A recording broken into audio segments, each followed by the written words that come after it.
Magnetic spaces, revolutionary brands.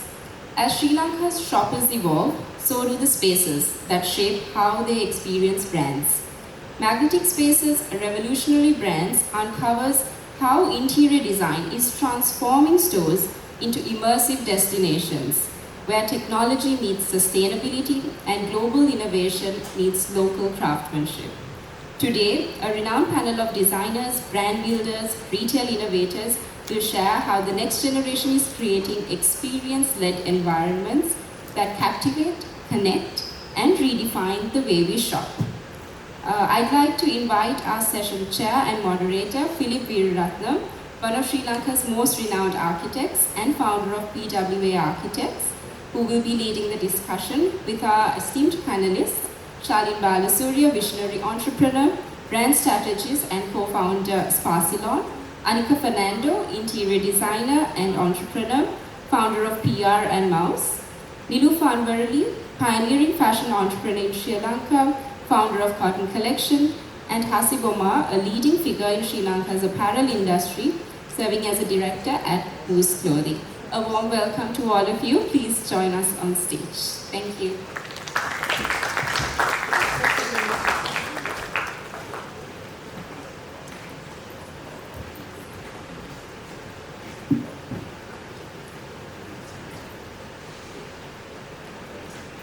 Official.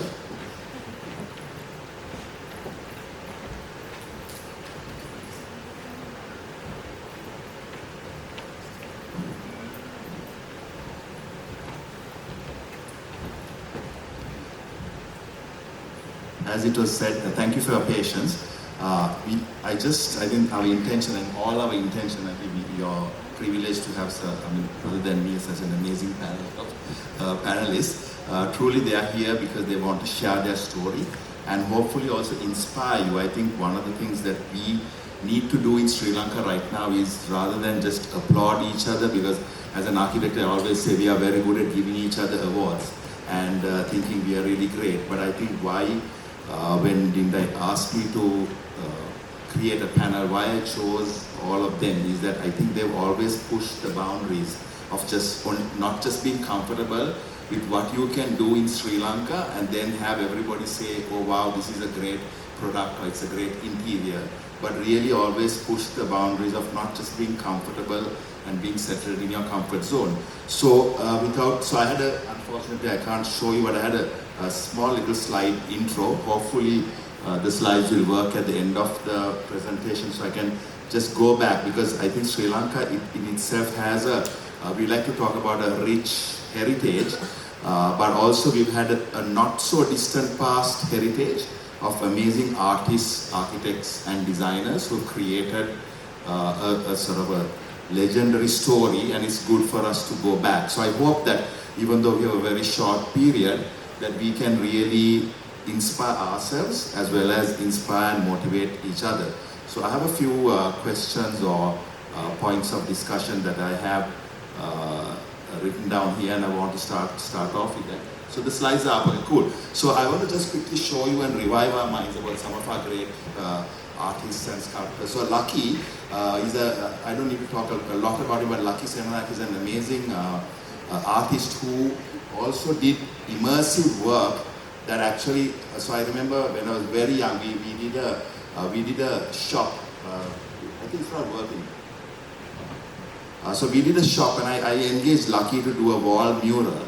And so Lucky comes from a group of artists who in the early 40s and late 40s and early 50s, and they had to innovate and come up with, we couldn't import anything, so you couldn't import material, you couldn't import stuff. So they actually innovated and created art that actually immersed with retail design. So we used Lucky on one of our retail interior projects where he did an amazing long mural. So I just thought we should revive our minds as to our heritage and some other pieces of art and sculpture that actually was immersed in some of these spaces of, it could have been a hotel, could have been a retail space. So these artists really brought Sri Lankan heritage, tradition, but also modernized it in their own interpretation. And then we have Barbara Sansoni, of course, who also revolutionized the whole handloom industry by using local weavers and local craftsmen, and the whole space. As a youngster, I remember going into the barefoot shop, and it was just a very minimalist space. But these amazing colored fabrics and the way they had done cement shelving, a lot of it inspired us as young architects. So I just thought it'd be good to remember some of these retailers or entrepreneurs or designers or artists, whatever tag you want to put on them. These are just a few slides for us to. These are the little things that she did. She did this amazing book called Viharas and Verandas, where they catalogue all the old buildings in Sri Lanka, and then of course the heritage of an island. And these are some of her drawings. And then you can see some of their products itself and the beautiful colors that she brought in. And then of course Ina De Silva, she was a close friend of mine. I had the privilege of working together with her. She had a shop which was called the Serendip Gallery, and she sold batik somewhere on Gaul Road in the 60s or 70s. And she was again an amazing woman who did it very interesting. Like I would call her the Frida Kahlo of Sri Lanka. You know, she did amazing, colorful batiks, amazing woman. She dressed like that. This is just her day-to-day regular wear. If you meet her on an evening, she would have 5 hats, and she'd have amazing walking sticks. And so she created all these beautiful batiks that a lot of interior designers used as part of their decor, like you can see in the Bentata Beach Hotel. So this is some of her work, always very contemporary and revolutionary. And then of course, Annika Fernando, again, an amazing entrepreneur, designer, and again changed the whole retail space. I remember one of our first experiences was as first year architecture students, we were taken to see the Paradise Road shop on Flower Road. It was a tiny little, almost like a little alleyway, and it had this amazing ochre colored walls and cement tables that had all the products, and he had used local craft and reinterpreted it. So I just thought it would be good for us when we begin this talk to really refresh our minds about these leading retail brands.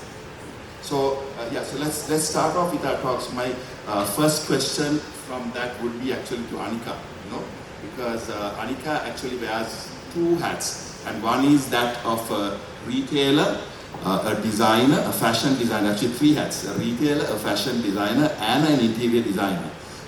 So I want to ask Annika, being a revolutionary interior designer, and I know that you have refused to sort of bow down to popular demand and even any expectations of family tradition, because, by the way, Annika is Sham's daughter, right? I know she will hate, she has her own identity, and truly she has, because she's gone against her cousin, Taru is also an interior designer, but she's created her own identity.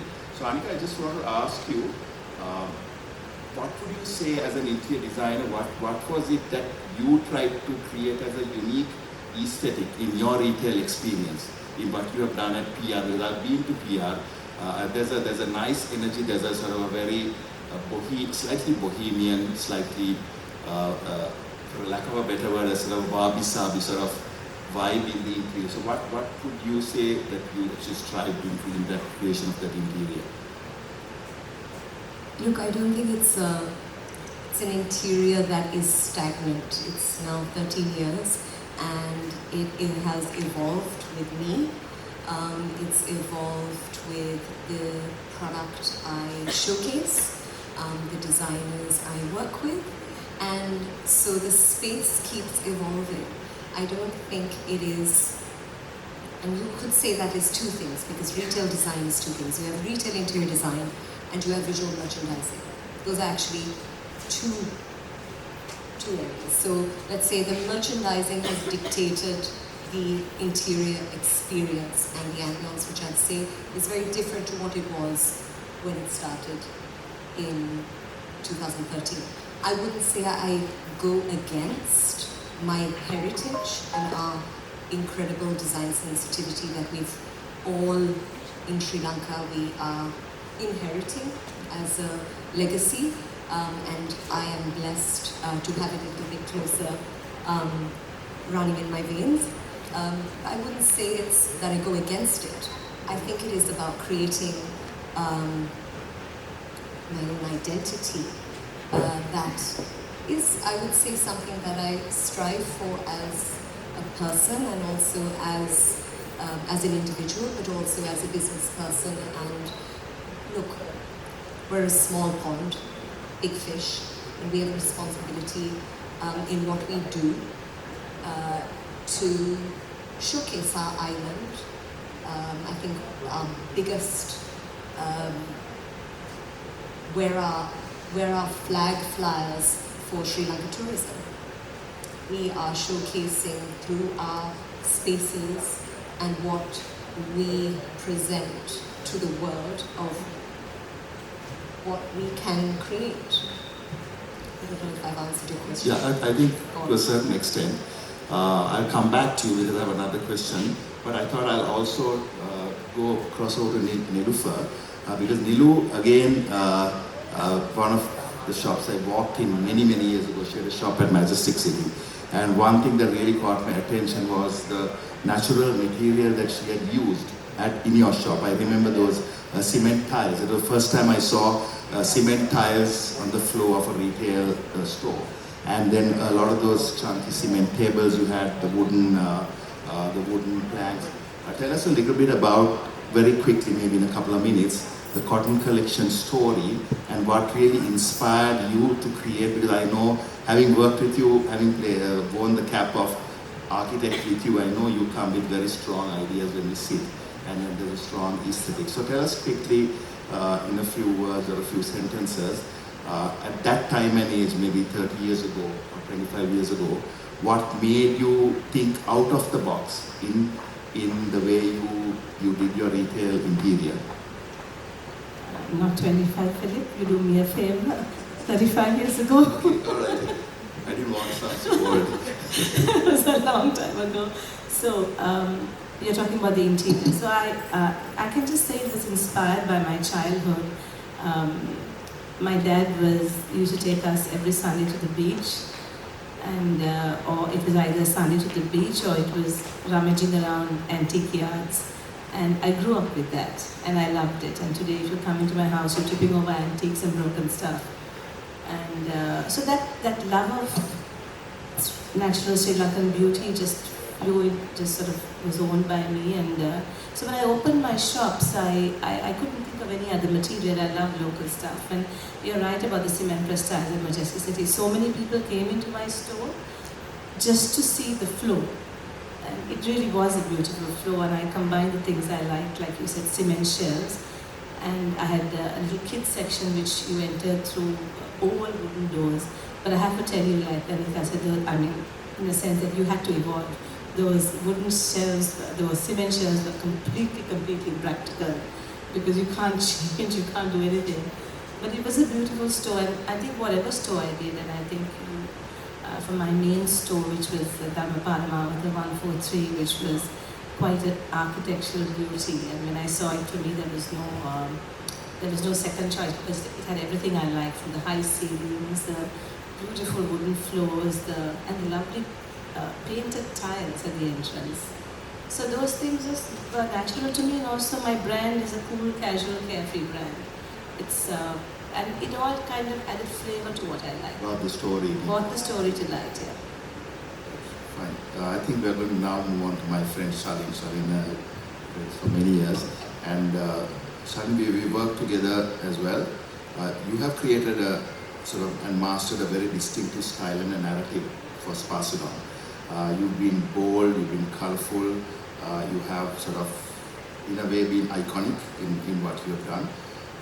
And I know that you're not an interior designer, neither are you an architect. Maybe thankful, because if you were an architect, you may have done very stereotype stuff. I know that you are the creative eyes and mind behind the rolling out of the Spatial brand. Tell us about the inspiration behind the current aesthetic that you've been following, the inspiration, the story, and also in a way, so I'm going to throw two questions at you, which I will hopefully throw at the others.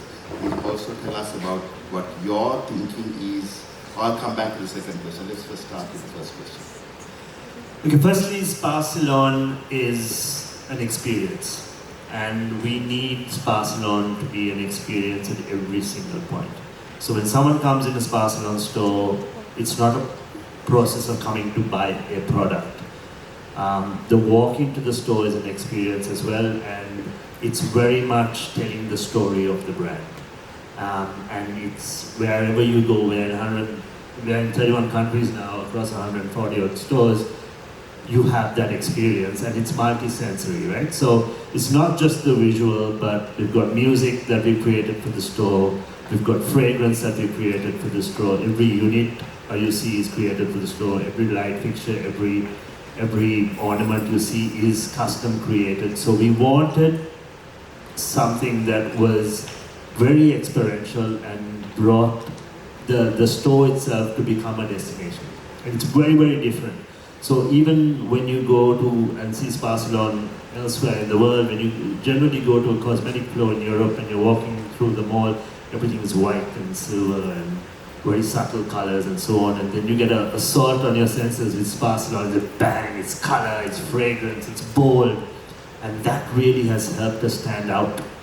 And in a crazy world where we are all subject to so much stimuli on our phone, if you don't stand out, you get lost. So with Spa Salon, our design is, I wouldn't say it's personal, but it's very calculated. Because we build spaces that tell the brand story. We look at our design in terms of handling footfall. We look at our design in terms of where we place what. There's a lot of data that go into how we lay out our floors as well. And keeping that experiential touch where people are immersed in it, people get to interact with it, people actually take pictures of it, people come looking for the store. So we have tourists who come to the store just to come to the store because it's a nice place to take pictures, it's very different, it's very synonymous with what Sri Lanka is. It's a huge part of showcasing thousands of years of Sri Lankan art and culture, which is also bold. Something I often have conversations about is Sri Lanka's art and culture and showcasing them in brands, and everyone says, oh, but you guys are so loud and so on. But the great thing about Sri Lanka's art and culture is we have thousands of years of art and culture. I was sitting on a stage just like this with, and talking about this with Chandra Daswaka, and he was talking about art and culture from his perspective, where it's very pull back and the Bava style stuff, and it's a pull back, whereas we are an assault. And both of it is still part of Sri Lankan art and culture, and there is so much to draw from being a brand, to tell the stories we need to tell, to be as immersive as we can. And that's how Spa Salon looks at design in interior design. So one is a very data-driven, building spaces that can handle people, looking at customer journeys, looking at shelf heights, all those things. And on the other side, is it telling our story effective enough that we stand out? Just a quick question on that. Do you ever think that are we being too loud, are we being too bold? Or will it actually put off certain customers from coming? Because you spoke about, like, if you took a cotton collection, maybe a little bit more muted, and you're bringing in a sort of wellness brand, right? So in a way, wellness in somebody's mind would be all muted colors, sort of faded shades, etc. So how did you have that sort of visionary thinking to be bold enough to push the color palette? See, it can't be color for the sake of having color. Everything has a reason for being there. If you look at every flower, every Spa Salon bold, bright flower in there, has some connection to the ingredient, and it matches up to a color. If you take our white rice range, just to give an example, the flowers on our white rice range are white and gold, and the flowers are created out of little rice grains. If you look at our turmeric range, it's the turmeric orange, and the flowers are created out of turmeric flowers. So everything has a reason for being there, and there's an authenticity to it. Also, the colors are not out of nowhere. It's very much a part of our culture. It's very much colors that can even be created naturally. So it all tells a larger story, and if the story you're telling is authentic and it all ties in, I don't think it's a problem. We've had these conversations with malls when we go overseas, because they see the design and say, hey, can you tone this down? And then I go and present and tell them the story. It changes everything. And standing out has been one of our biggest wins, and we wouldn't have been able to do it if we weren't this bold. Thank you. Yes. Just going on to Hasib, because Hasib, you're the new kid on the block in terms of actual retailing. I know that you're opening your first new store. Right? So I thought I'd be interested to ask you as a in a way maybe a novice in the retail. I know that you come from a long tradition of creating clothing there.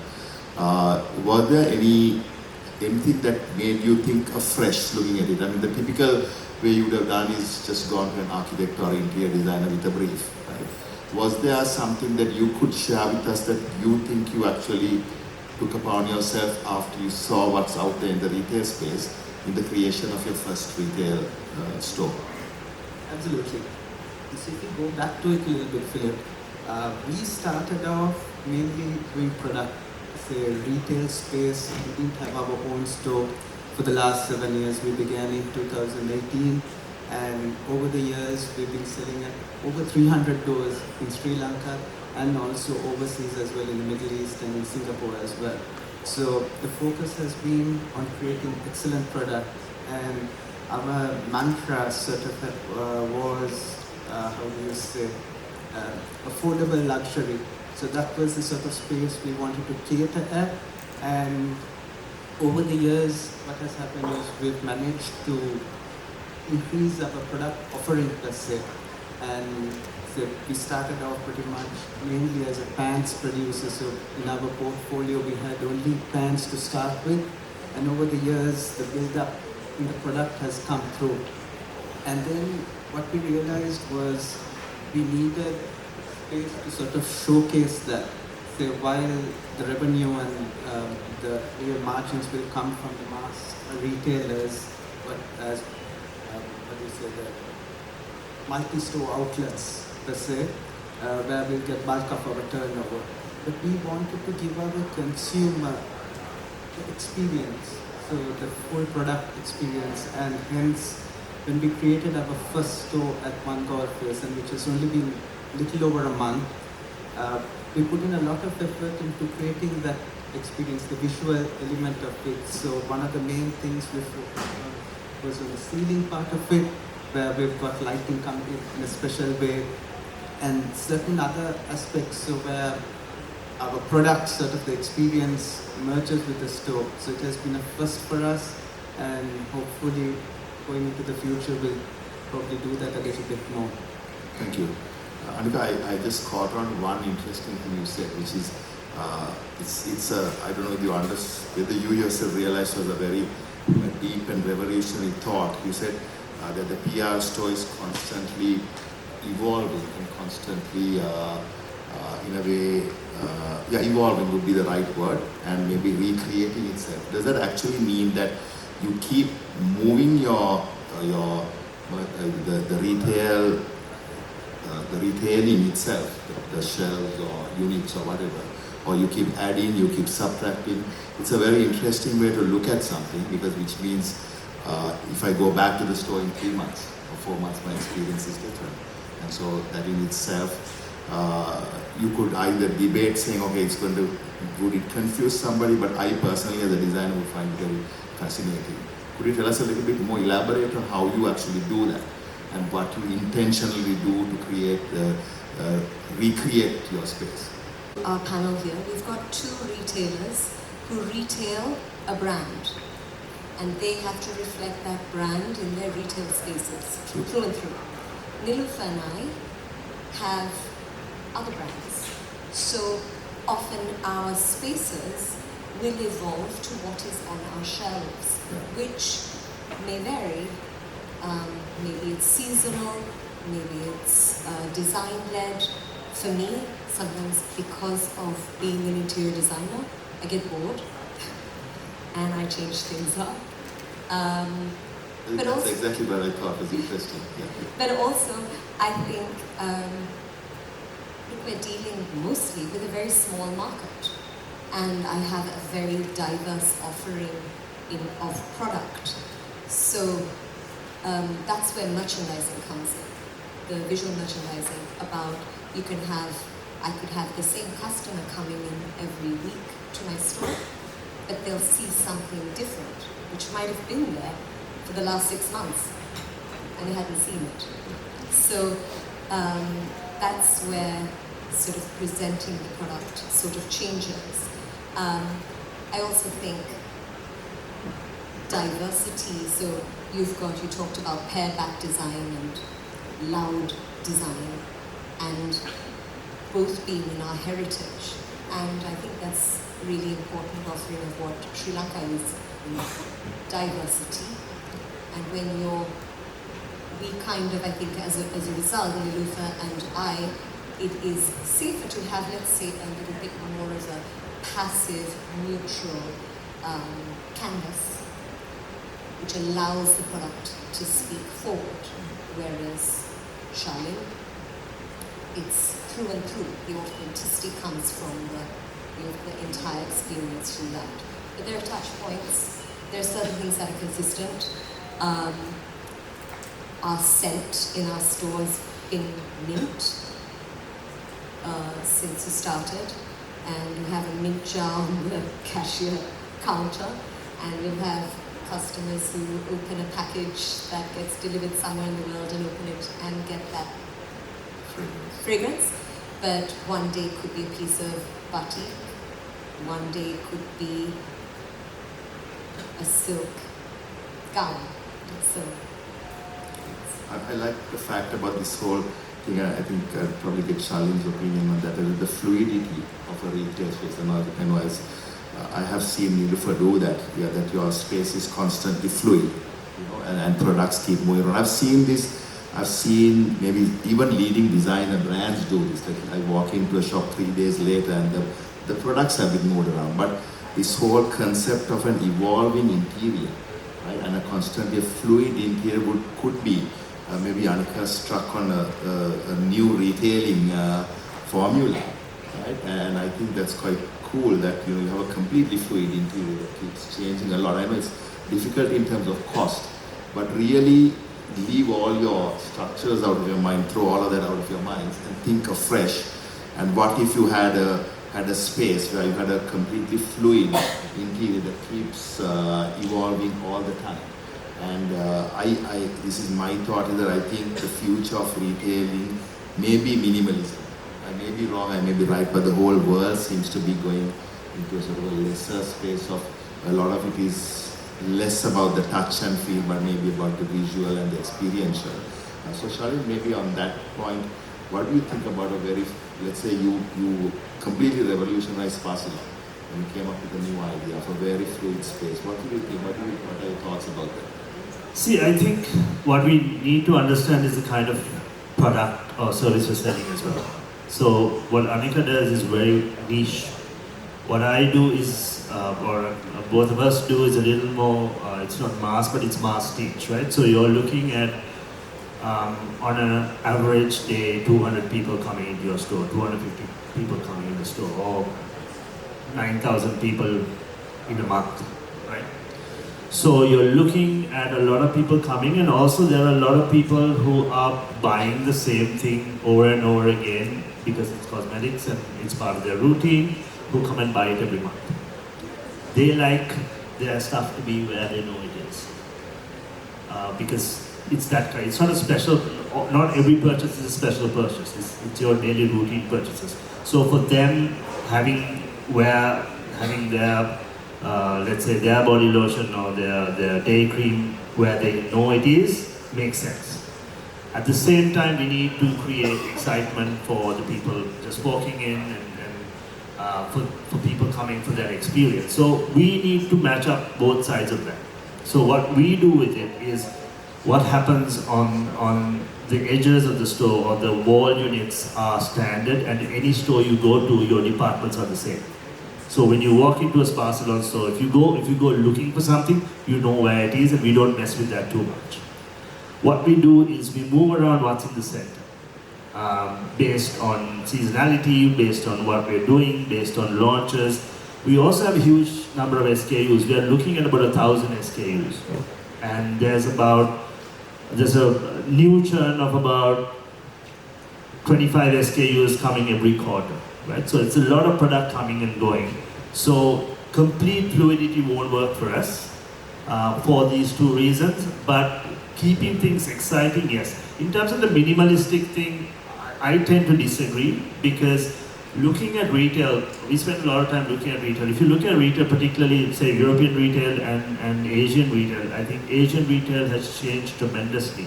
If you look at China, Korea, even Japan to an extent, Thailand, European retail is very, very dramatic, very display oriented, whereas Asian retail is very immersive. They want people to interact with product.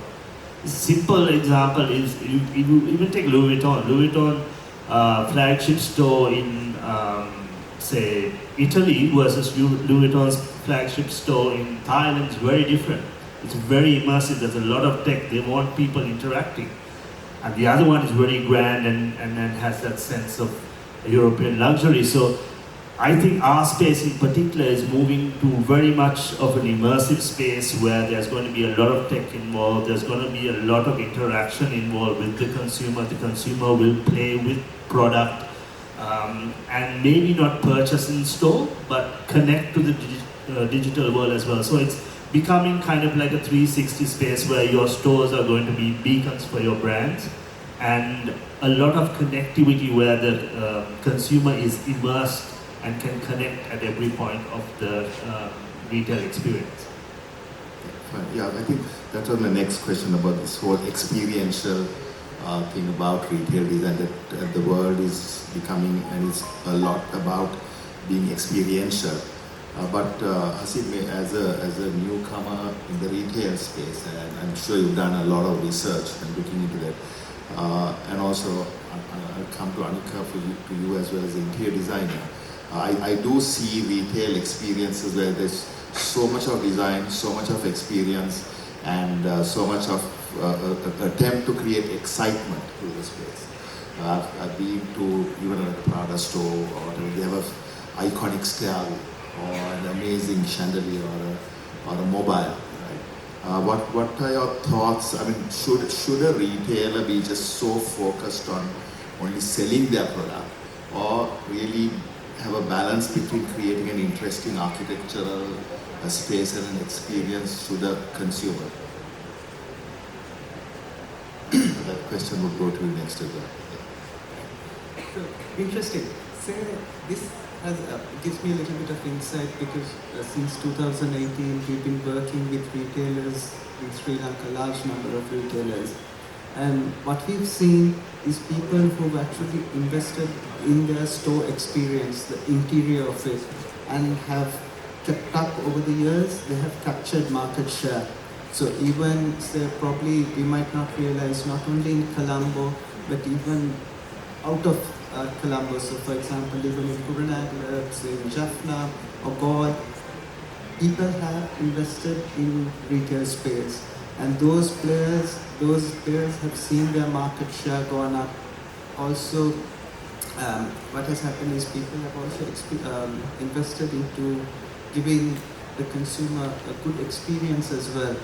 And some of those who have not done that, the more traditional retailers probably have lost some market share over the years, and the new players have taken over. So, All right. Same question about experiential design and creating certain iconic reference points. I've been to stores where there's an amazing stairway or sculptural stairway. You could have done with ordinary staircase, or you're an incredible mobile that occupies so much of your space. And that in a retail experience, is that necessary? Well, in my own personal, in my spaces, it's very much led by me. So and that's why it probably, as I said, keeps evolving too. Having an experience and it being authentic, and the space adding to the whole shopping experience is, it comes down to authenticity. In this day and age, right, everyone can be a designer. Go onto Pinterest, that looks good, and I'll stick my bottle of water in that. And you know what, I'll take some great photographs and put it on Instagram. And then, does a person feel connected to that brand? Do they find that authenticity when they go to the store? Or is there a disconnect with what you see on social media and the space that you're visiting? You see that so much in F&B now. And I think we're seeing it a lot in retail because, you know what, everyone can be an interior designer, everyone can be a graphic designer, everyone can be, you can even create your own logo. We don't need anyone anymore. So I think there's been a major shift, at least I have seen it in my own spaces, from online shopping and people wanting to be immersed in a brand. People want, I think maybe it's post-COVID, people want to touch, feel, smell, experience brands. And so that retail experience is really important. Having something that is unique is important because that's what makes it authentic. It's, you know, we come from a design heritage. How we take that inspiration but move forward without copying and imitating, being inspired and then becoming inspiration. Those are all, maybe I've gone beyond your question. You are, I'm smiling at myself because you are touching on my next question. Philip, can I just quickly jump in on one comment? Sure. Something you asked earlier, you said, how is it all about selling product or is design important?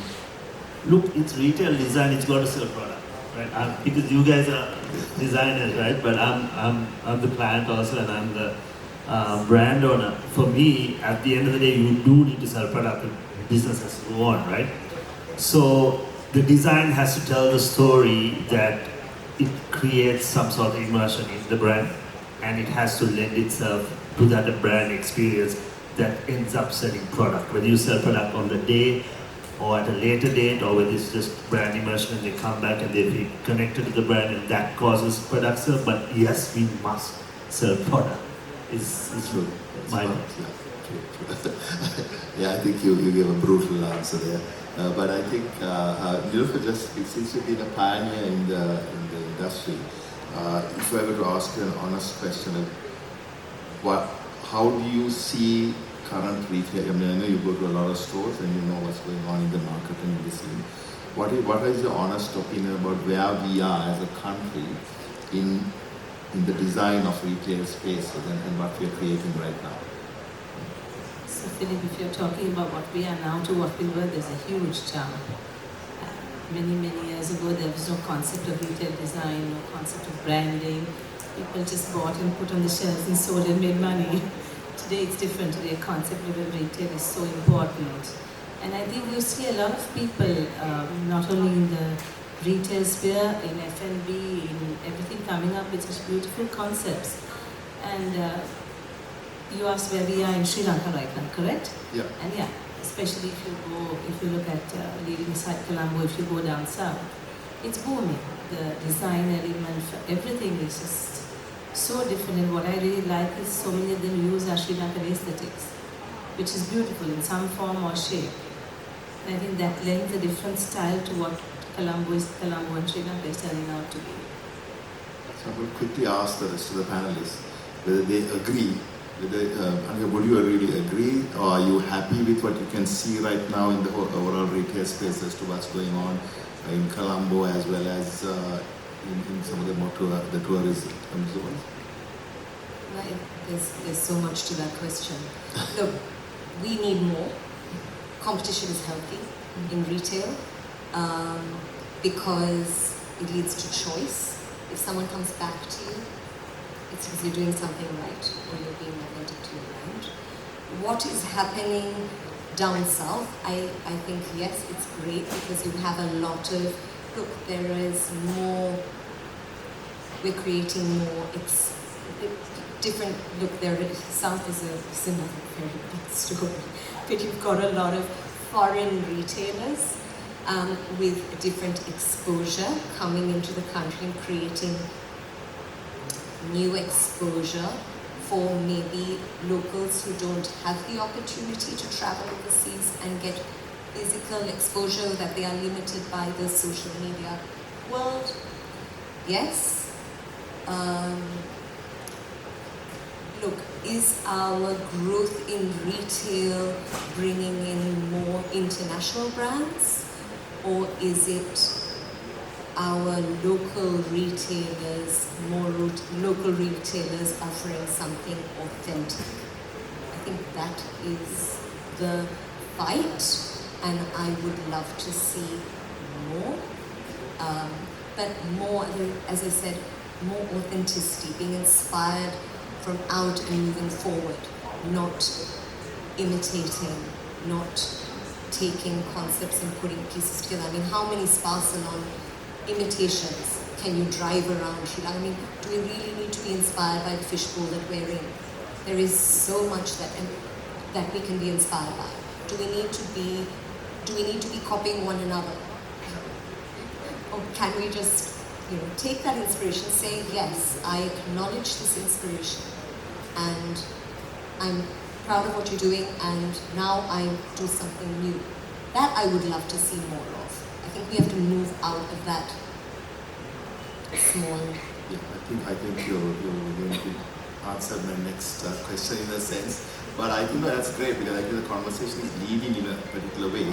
One of the reasons why I showed you Lucky Senanayaka, Ina De Silva, another significant person I missed out was Chloe De Souza and Barbara Sansoni, is that what was amazingly radical about what they did was they took what was our heritage, but for that day and age, which is like about 40 odd years ago or even more, they completely reinvented that and came up with something extremely radical at that time and age, in what Ina's prints, or the way Barbara Sansoni did her colors on her handlooms, to the way Lucky Senanayaka looked at art and sculpture. And so one of the things that I was hoping would come through this panel would be like another renaissance of that sort that came out of a lack. They didn't have access to imported items, they didn't have access to many things. And so I'm hoping that there are some young designers here as well, and I'm hoping that we can inspire each other, that we could recreate this renaissance of re-looking, and like you very rightly said, Annika, looking deeper. We don't need to copy Sparsilon, or somebody doesn't need to copy PR, but can we really go back and reinvent a particular identity? But now my question to you, Shalin, on that would be that kind of reinvented identity, I know it will work well for a Sparsilon, because you're now bringing in sort of a heritage-related,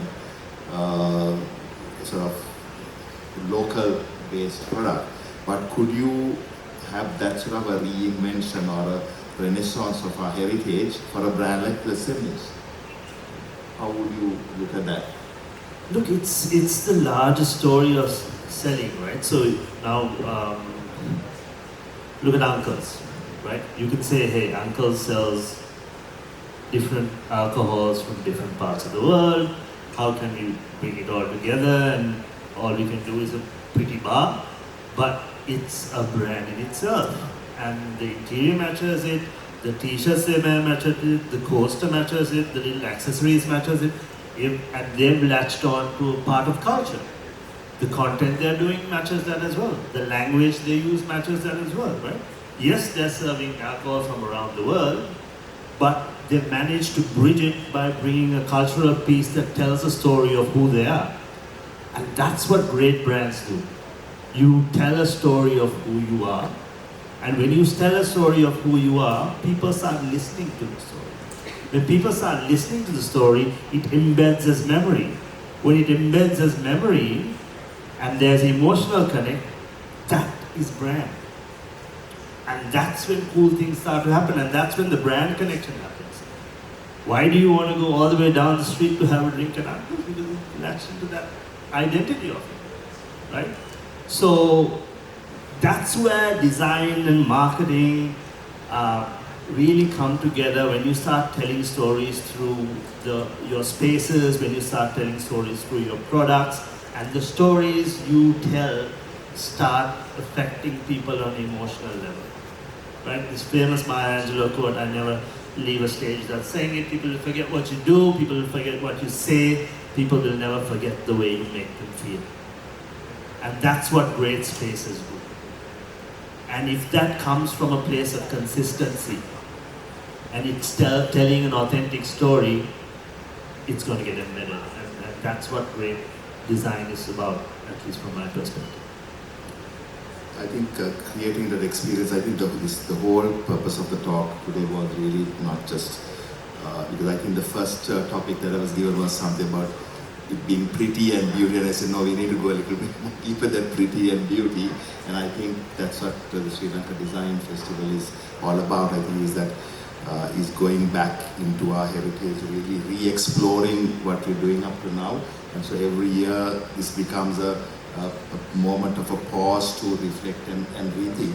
So there's this, in my architectural world, people always come asking for this Sri Lankan style, or or it could be like I'd rather call it an island aesthetic than a Sri Lankan style.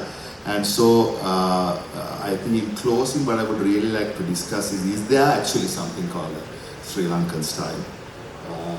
Should we actually be, so there are a multi-layered question that I'll just throw it openly for any one of you all to answer it. Should there actually be something called a Sri Lankan style? Or should it be a island aesthetic? Or should it be an Asian, sort of an Asian modern aesthetic? Should one have that? Should we really get sort of close in? Or have an interpretation? Like what you saw, what all these guys did, like what Lucky did, what Ina did, what all of them did, is an interpretation. Should we get caught up in that, or should we be, or should we just be international? You know, like sometimes our architecture can be very international. You know, it can be just international minimalist. Right? So my question to all of you would be: should we? And maybe I'll start off with you. That comes down to authenticity. To say that, let's say people like Barbara Sanzoni, Shalin Fernando, Ina da Silva were not inspired by, movements and things that were going on in other parts of the world. They were, or they were not? Of course they were, exactly. Of course they were. And you see that in architecture, in the Bauhaus movement, those are shifts that happen, and we should be proud of every element of that contributes to what has evolved as a Sri Lankan style. It's not one style, it's diverse. It's like our food. We've got elements of, Tamil, you've got burger, you've got, we've got to embrace every element of what makes us unique and in our offering, which is diverse. So if you go, like say, one layer deeper than that, would you say it's the experiences of travel and experience of being aware of what's happening out there in the global retail space, and then to bring it back here, or in the global, let's say F&B or global hospitality or whatever it may be, and then bring it back and reinventing it to suit an aesthetic? We're all a bit mixed up. We're all a bit of a pickle. Right? And why not acknowledge each little bit of that and celebrate it? We, can frown on our colonizers, but we can be proud of what they've brought to our country. And just say, okay, there were some bad times, but what have we been left with that's positive? Kicked out coffee, and we say hello to tea and celebrate that. We can, that's opening myself to dangerous topics here, but, Sri Lankan style isn't what is originally Sri Lankan. We'd have to go way back. I think that's what I'm trying to get at, this, going deep on an aesthetic rather than it being very superficial. that you don't just plaster your walls with, for a lack of a better description, a CD fresco or a Tambula painting or something like that, and then call it a Sri Lankan style. But really being able to go many layers, people like you were saying, Shalin, how you bring in the ingredients into the representation of your interior.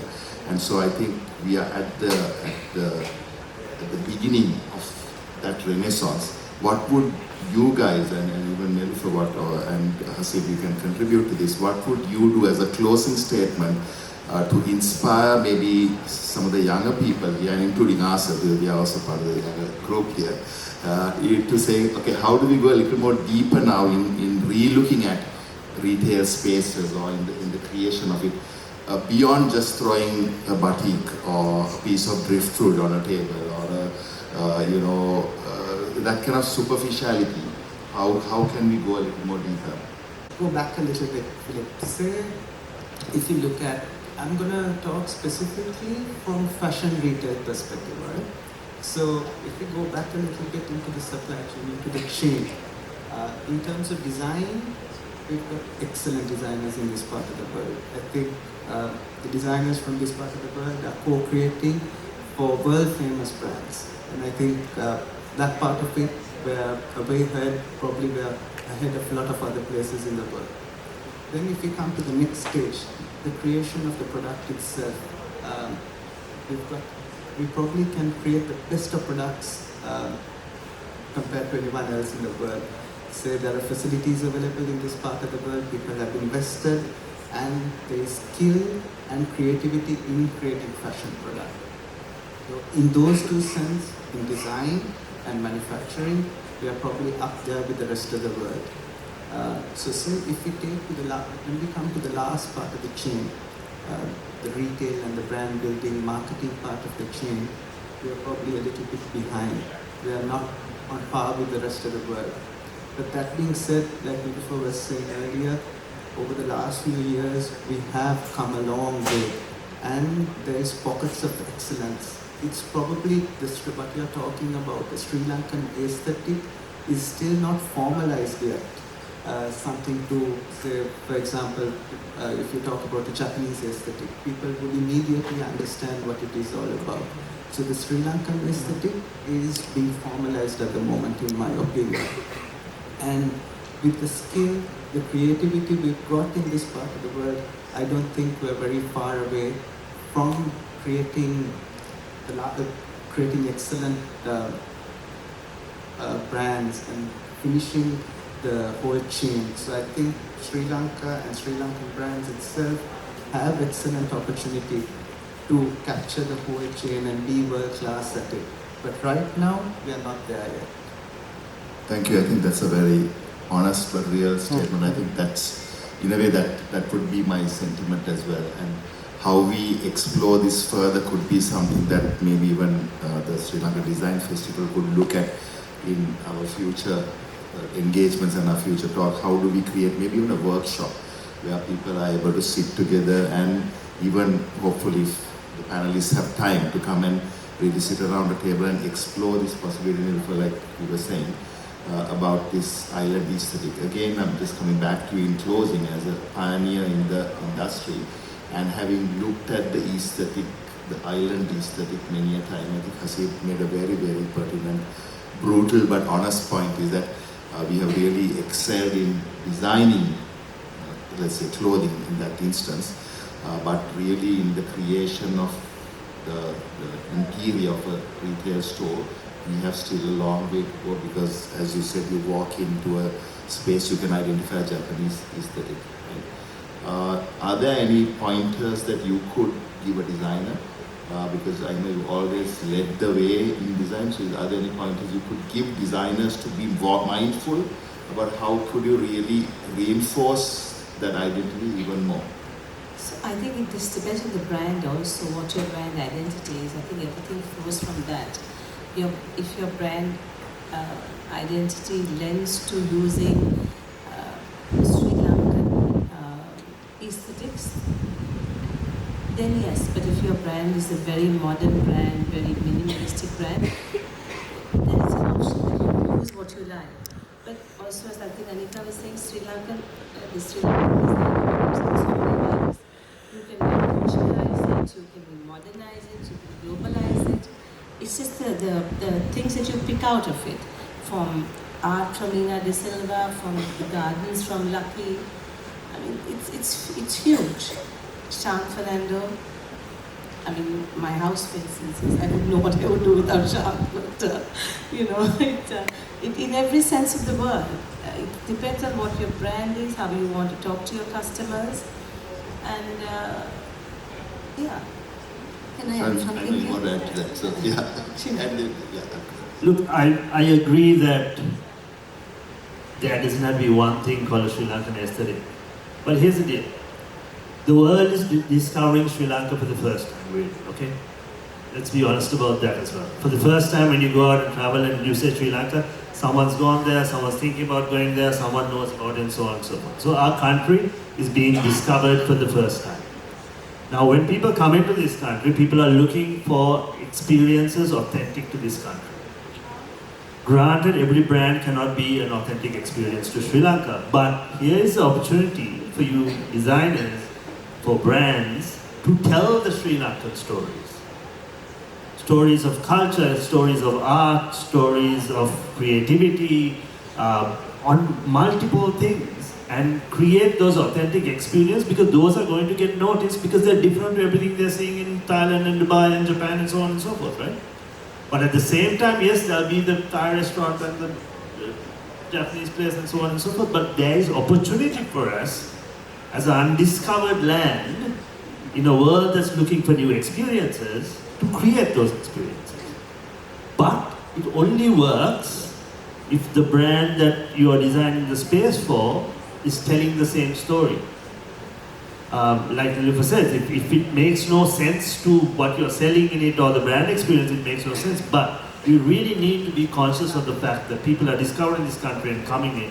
We need to create experiences that draw from some level of this melting pot of culture we have and the different eras we've gone through. Shalin, if I can just say one thing, what Hasib said was very true. When you go to Japan, you can tell the Japanese interior straight away. And maybe that's something we need to work on, where it stands out. Yeah, I mean, we've had a label that is actually, we can take ownership on, which is tropical modernism. We hear it now a lot more. And Bali has been using it for a lot longer. But they actually say that that has come because Bava spent time in Bali. And they took it. So actually we are claiming it back. And that is definitely, let's say, a Sri Lankan style. What do people come, let's say from India, closest neighbor, why do they come to Sri Lankan designers? They want inside-outside spaces. We are known for that. Where, yes, because we live in paradise and we don't have those sort of extremes in weather that allow for us to enjoy an inside-outside space more than probably many other countries in the world. But that is something I think we are claiming back now, because people are coming back and saying, hey, Sri Lanka is different from India. Sri Lanka offers something that is unique. And you know, us actually, as Sri Lankans, learning to be proud of it, because that's what it is. When I opened PR first, actually it was the expats who embraced the local product first. But that always is the It was our locals afterwards who would say, my gosh, no, the locals don't really appreciate what... I'd prefer to spend this much on a Zara dress. There are 1,000 of them. Then spend it on one piece by a local designer. So we've been, and I think that's where India has excelled, because of possibly led by the fact that they had a closed economy. So they had no choice but to be inspired and take India forward. Whereas we were always looking outside, and everything that was outside was better than what we had. And now, yes, when the world is acknowledging what is Sri Lankan food, Sri Lankan products, Sri Lankan ingredients are so unique, and this little paradise there And we are learning to say, you know what, we're selling it through what we do and being proud of it. That's where it starts. And lifting each other up, because we're the first to tear each other down. So I think I'm going to conclude on that because I think there's another session. But honestly, I think this is exactly what I envisioned in this panel discussion, that we could have this kind of discussion, and that's why I think we carefully chose this panel to be able to challenge each other. I think it would be fabulous if we could take this discussion or even create a workshop or something that could really bring something out of it. Because really, I mean, the whole purpose of you guys contributing your time to be here is not just because you want 1 hour to spare, but really be able to contribute to the retail design space of Sri Lanka. So once again, I want to thank all 4 of you for not just taking the time, but your enthusiasm shown towards this, from the time we spoke about this, and your engagement, and also, I know Shalin's left a family holiday, and I'm sure all of you had different family engagements to be here today, and I hope it has inspired some of you or all of you to some extent. Thank you for bearing with us. Thank you very much, Philip, for expertly guiding this discussion, and also our panelists. Thank you so much for a very insightful discussion.